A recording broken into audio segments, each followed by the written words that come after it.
Sir, सरकार आखिरी प्रस्ताव देकर रुक गई है कि अगर 1-1.5 साल के लिए आप कानून स्थगित चाहते हैं तो हम स्थगित करने के लिए तैयार हैं। कमेटी बैठकर आगे की बातचीत कर ले, एमएसपी पर जो गारंटी चाहती है वो ले ले। अब बातचीत की गाड़ी आगे कैसे बढ़ेगी? क्या सरकार जल्दी कोई प्रस्ताव देने जा रही है किसानों को? क्योंकि अभी तो दोनों तरफ से मामला रुका हुआ है।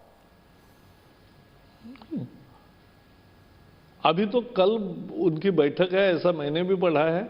अगर बैठक होगी तो निश्चित रूप से अच्छे रास्ते पर ही जाएंगे। ये बहुत ज़्यादा देर नहीं चलेगा और किसान भी समझ जाएगा कि सच्चाई क्या है।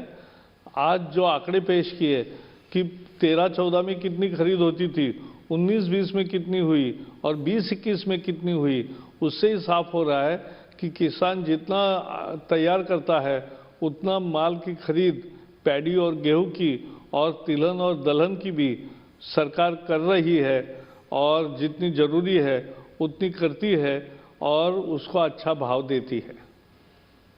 क्या कुछ किसान संगठनों ने इसे ईगो इशू बना लिया है या ये किसान संगठनों के बीच ही एक पॉलिटिकल इशू बन गया है? क्योंकि हम देख रहे हैं मुखर तौर पर कुछ पॉलिटिकल पार्टीज अब इस किसान आंदोलन के समर्थन में उतर आई हैं। क्या कहती है और सरकार इसको कैसे व्यू करती है?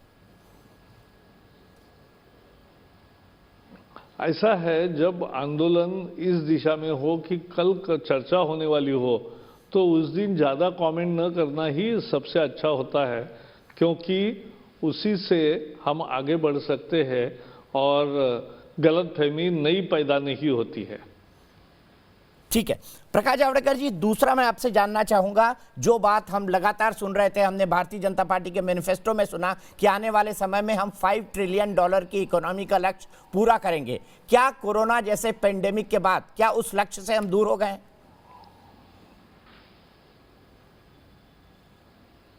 नहीं, बिल्कुल दूर नहीं हो गए, लेकिन पेंडेमिक के कारण एक आध साल का इधर उधर हो सकता है, लेकिन हम समय पे $5 ट्रिलियन इकोनॉमी बनेंगे।